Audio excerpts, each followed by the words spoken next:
દર્શક મિત્રો, હું છું પરમાર અનિશા. તમે જોઈ રહ્યા છો લોક સામના ન્યૂઝ.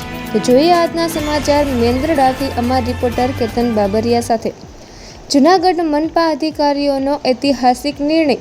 પીએમ મોદી અને સીએમ પટેલની પ્રેરિત થઈ અઠવાડિયામાં 3 દિવસ સરકારી વાહનો વાપરવાનું બંધ કર્યું. વડાપ્રધાન નરેન્દ્રભાઈ મોદી અને મુખ્યમંત્રી ભૂપેન્દ્રભાઈ પટેલ દ્વારા ઈંધણ બચાવવા તથા સુરક્ષા કાફલામાં ઘટાડો કરવાના લેવાયેલા આદર્શ નિર્ણયોથી પ્રેરિત થઈને જૂનાગઢ મહાનગરપાલિકાના પદાધિકારીઓએ પણ એક મોટો અને ક્રાંતિકારી નિર્ણય લીધો છે. જૂનાગઢ મનપા 5 મુખ્ય પદાધિકારીઓએ નિર્ણય કર્યો છે કે તેઓ અઠવાડિયામાં 3 દિવસ મહાનગરપાલિકાના સરકારી વાહનોનો ઉપયોગ બિલકુલ નહીં કરે. આ 3 દિવસ દરમિયાન તેઓ પોતાના કામકાજ અને લોકસંપર્ક માટે પોતાના અંગત મોટરસાયકલ અથવા પર્યાવરણને અનુકૂળ એવા ઇલેક્ટ્રિક વાહનોનો જ ઉપયોગ કરશે. પદાધિકારીઓની આ પહેલ પેટ્રોલ ડીઝલની બચત કરવા અને પ્રદૂષણ ઘટાડવાના દિશામાં અન્ય વહીવટ તંત્રો માટે એક ઉત્કૃષ્ટ ઉદાહરણ પૂરું પાડ્યું છે. નરેન્દ્રભાઈ મોદીએ પોતાનો પણ જે કોન્વે છે એમાં પણ એ ગાડીઓ અને કોન્વે ઘટાડી નાખ્યો છે. એવી જ રીતે આપણા ગુજરાતના મુખ્યમંત્રીએ પણ પોતાનો કોન્વેની અંદર ગાડીઓ ઘટાડી નાખી છે. એવી જ રીતે જુનાગઢ કોર્પોરેશનની અંદર અમે 5 પદાધિકારીઓ અઠવાડિયાની 3 દિવસ ગાડીનો ઉપયોગ નહીં કરીએ અને જ્યાં પણ જરૂર પડશે ઇમરજન્સી હશે તો જ એ ગાડીનો ઉપયોગ બહાર જશું ત્યારે ઉપયોગ કરશું અને બાકી અમે અમારી પોતાની ઇલેક્ટ્રિક બાઇક અથવા અન્ય કોઈ સ્કૂટરનો ઉપયોગ કરશું.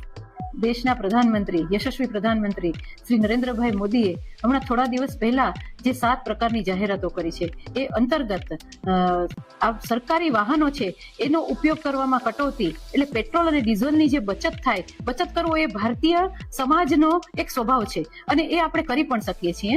એટલે આ બચત થાય એટલા માટે એમણે જે અપીલ કરી છે તે અંતર્ગત માનનીય વડાપ્રધાનશ્રીએ પણ પોતાના કોન્વેમાં કટોતી કરી છે. માનનીય આપણા મુખ્યમંત્રી ભૂપેન્દ્રભાઈ પટેલે પણ પોતાના કોન્વેમાં કટોતી કરી છે અને અલગ અલગ રાજ્યોના જે મુખ્યમંત્રીઓ છે, અલગ અલગ રાજ્યોના જે નેતાઓ છે, મંત્રીશ્રીઓ છે, એમણે પણ પોતાને મળતી જે સુવિધાઓ છે, ગાડીની સુવિધાઓ છે, એમાં પોતે એ ઓછી કરી અને પેટ્રોલ અને ડીઝલની બચતનો એક સંદેશ આપ્યો છે. ત્યારે મહાનગરપાલિકાની અંદર પણ અમે 5 પદાધિકારીઓ છે એ સરકારી ગાડીનો ઉપયોગ અઠવાડિયામાં 3 દિવસ નહીં કરીએ એવું અમે આ તકે જાહેર કરીએ છીએ અને જરૂર પડશે તો જ એ ગાડી છે એ ઇમરજન્સીમાં અમે એનો ઉપયોગ કરશું. બાકી અમારી જે પ્રાઇવેટ સ્કૂટર છે અથવા તો પગેથી ચાલીને, પગપાળા ચાલીને કે પ્રાઇવેટ સ્કૂટરનો ઉપયોગ કરી, ઈ બાઇકનો ઉપયોગ કરી અને અમે એનો ઉપયોગ કરીશું એવું આ તકે અમે જાહેરાત કરીએ છીએ અને વડાપ્રધાનની આ અપીલને અમે સમર્થન આપીએ છીએ.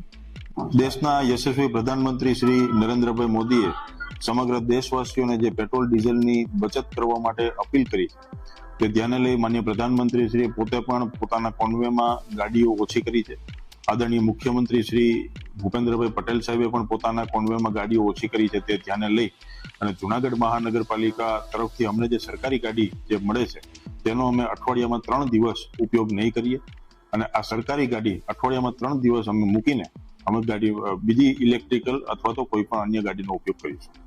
તો ફરી મળીશું એક નવા સમાચાર સાથે. ત્યાં સુધી જોતા રહો લોક સામના ન્યૂઝ.